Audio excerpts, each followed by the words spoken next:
Y'all, check out this video of this representative who says that we need to have some type of reparations for the people who are traumatized by ICE. We also need offensive actions around prosecutions. We need real accountability because at the end of the day, the people that have been inflicting this harm need to be prosecuted.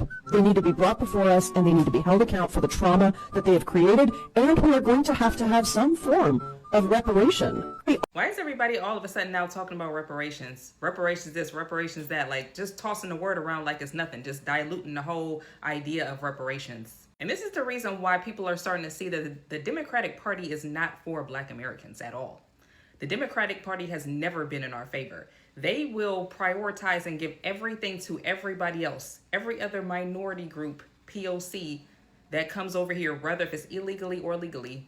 They don't care as long as they will do anything for them but won't do nothing for us. Because when have you ever heard a Democrat talk about giving reparations to the descendants of chattel slavery in America?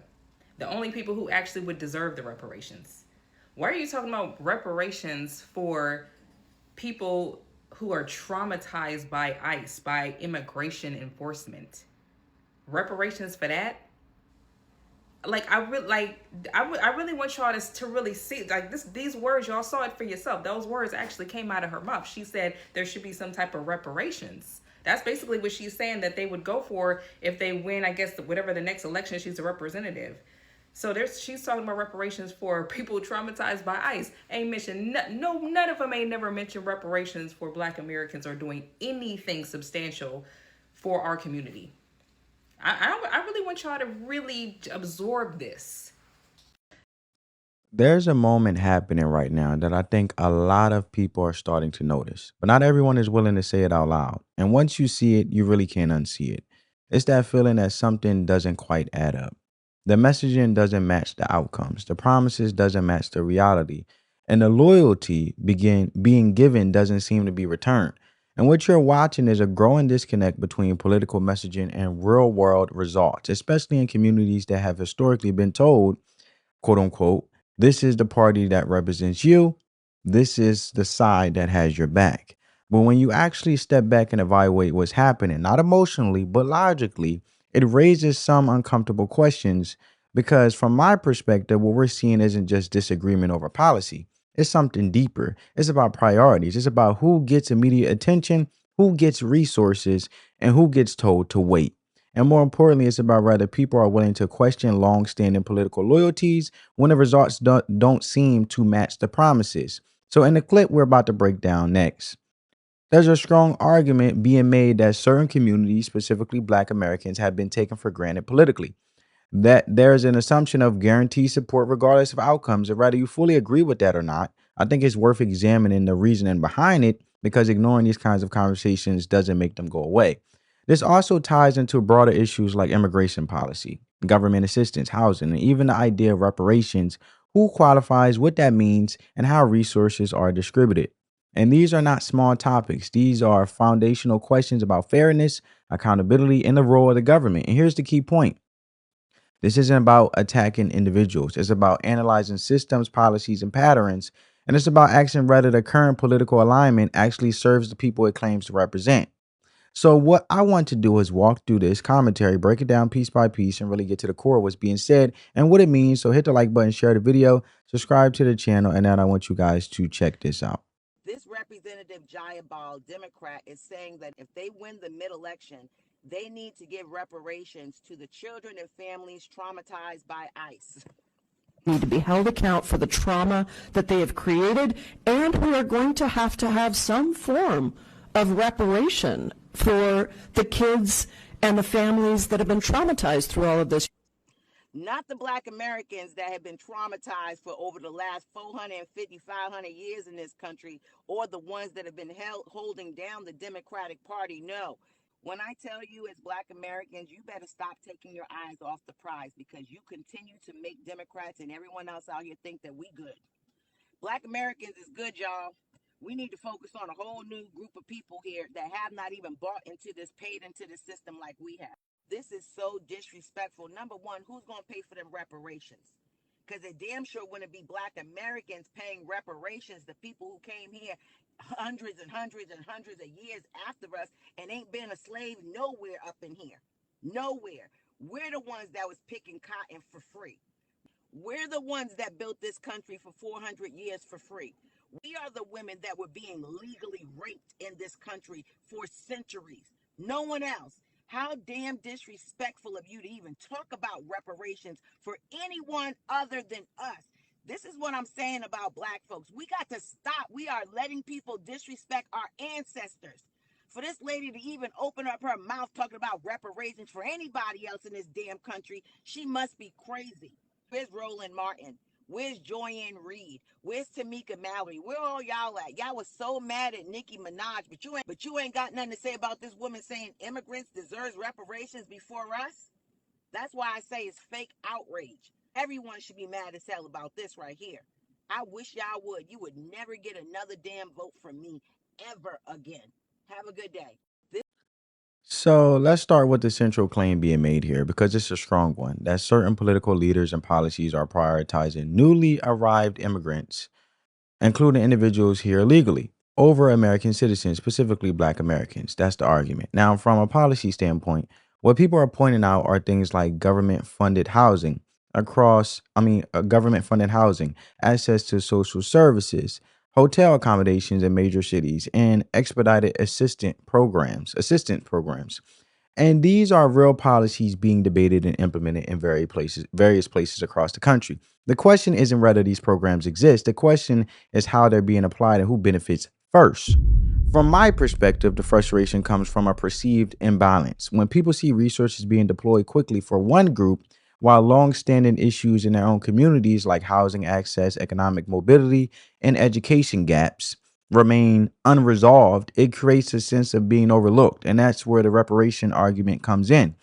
The commentary suggests that if the government is already providing housing, financial support, and services to new arrivals, then in practice, that resembles a form of reparations, right?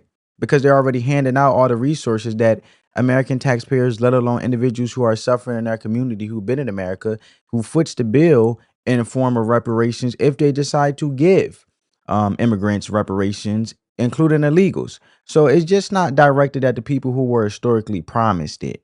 Now, whether you agree with that framing or not, it's tapping into a broader concern. Consistency. If the government has the capacity to act quickly and decisively in one situation, why doesn't it often move slowly or not at all in others? Then there's the political angle. The claim being made is that the Democratic Party operates with the assumption that black voters will continue to support them regardless of policy outcomes. And because of that assumption, there is less incentives or motivation to deliver meaningful results when it comes to policies and helping the black community. And that's a serious accusation, and it deserves to be examined carefully. Political parties respond to incentives. If a voting bloc is considered guaranteed, the urgency to compete for that vote can diminish. That's not unique to one party. That's basic political strategy, right? Um, the question is whether that dynamic is actually happening here. And the commentary also brings up historical points like slavery, Jim Crow, redlining, opposition to certain civil rights legislation, and and attributes those entirely to Democrats, is my point. That the Democratic Party is the ones who initiated and support and backed Jim Crow and things like that. And this is where context matters because political parties have evolved over time, but the broader point being raised is about awareness and accountability. Another major theme is the role of media figures and commentators. She mentioned Joy Reid, Roland Martin, you know, and all of the Democratic Party political commentators who are well known, who consistently defend one political side, with the concern being said that they may discourage independent thinking. Regardless of where you stand, relying on any single narrative without doing your own research is at risk. At its core, this is about asking people to think critically, verify information, and evaluate outcomes instead of relying on political loyalty alone when it comes to you just feeling as though you should automatically vote a certain way because it's expected of you, but actually think for yourself on what's best for the country, continue to go in the right direction while also prioritizing the citizens, which is important. So now that brings us to this last clip to really understand the issue and bring all this together. As I land the plane, I want you guys to check this out. Now you got the people out here mad because the United States voted against the United Nations resolution to recognize the transatlantic slave trade as the gravest crime against humanity. And I'm going to say this now. As a product of the transatlantic slave trade, it is not the gravest crime against humanity. Have you read about the Arab slave trade that was way worse and lasted way longer? For whatever reason, y'all continue to let these Arab motherfuckers off. Y'all love to get mad at the white man. Yeah, you can get mad at them all day. But there was an Arab slave trade that was way worse than the transatlantic slave trade, and it lasted longer, and nobody has anything to say about that. If anything, that's way worse than the transatlantic slave trade, but y'all don't want to believe that for whatever reason. Then on top of that, let's just look at what's happening in the United States. We're talking about reparations and how Donald Trump is so racist and America so racist, whatever. These same Democrat donkeys, these mules out here, they look at y'all in the face and saying, you know what? We don't believe that black folks should get reparations, but you know who should get it? The families that have been kidnapped by ICE agents. Have y'all not been paying attention to what's going on? These Democrats are trying to get the family and children of those who were traumatized by being kidnapped and being profiled by the ICE agents. They're trying to give them reparations. No matter what facts, what data out there that shows that black people have been done dirty on purpose by the government up until this day, we can't get reparations. But if ICE came in and kidnapped you and profiled you, oh yeah, we're gonna fight for them rights to help y'all get them reparations that you want so bad. So don't sit up here and try to call out Trump, try to call out the American government when the party that y'all vote for don't even want y'all to have reparations, but want the families and children of those traumatized by ICE to receive reparations. So I'm fishy about that. So let's just slow this down and talk about what this actually looks like in real life, not in political talking points, because when people hear this argument, they think it's exaggerated. But then you look at what's actually happening in cities across the country, and you start to understand where the frustration is coming from. Take New York City, for example. The city has spent billions housing migrants in hotels, real hotels, not shelters, while at the same time you have long-time residents, including Black Americans, struggling with housing costs, dealing with overcrowded apartments, or trying to get into public housing for years. That's not a theory. And I'm talking about this because we've seen it with former New York Mayor Eric Adams before Zohran Mudami came in, who guaranteed everything be free. And it's coming to happen where New Yorkers or New Yorkers are starting to feel very betrayed from his policies that he touted about during his campaign, and they don't feel like it's being delivered. But that's another point. But staying to New York, for example, when it comes to individuals trying to get public housing for years, that's not theory. That's been widely reported and openly discussed by city officials. Same thing in places like Chicago, where resources are being stretched and local communities are saying, hold on, what about us? And again, this isn't about attacking immigrants. That's not the point. The point is priorities. If the government can move quickly to provide housing, food, and services in one situation, people are naturally going to ask why the same urgency hasn't been applied to problems that have existed for decades in their own communities. And that's where the word reparation starts coming into the conversation, not in a technical sense, but in a practical one, because people are looking at this and saying, if support like this is possible, why hasn't it been directed towards communities that were told for years that help was coming, and people dedicated their vote to it, anticipating this help for years that never came? Now, on the political side, here's where it gets uncomfortable, because the argument being made is that Democrats don't feel pressure to change anything because they believe certain voting groups aren't going anywhere, right? And whether people like hearing that or not, it's how politics works. If a group is seen guaranteed, like I said, the less urgency it is to compete for their vote. That's not unique to Democrats. That's just human nature in politics. But if that perception is true, then it raises a serious question. What incentive is there to actually deliver better results? And this is why you should always continue to sharpen your local legislators and continue to not get comfortable just because you are handed something, but to continue to work with them in unity to make sure you're having productive conversations that continue to be, as long as they're in office, to make sure that things are in place and not just be satisfied because you got something that you wanted, but things that keep the communities productive, the communities safe, and in unity, all working together for the betterment to continue to, make sure that individuals aren't being taxed to death, communities are safe, kids can go out and play, protecting the infrastructure of that community. You need safety, good schools, great environments, clean environments. So you need safety, good schools, and you need a good job market, right?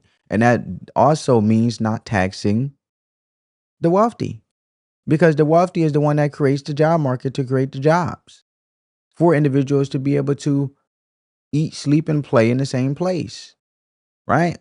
So you have to have good infrastructure when it comes from public safety to thriving communities that are safe and not crime ridden and upheld and not forgotten.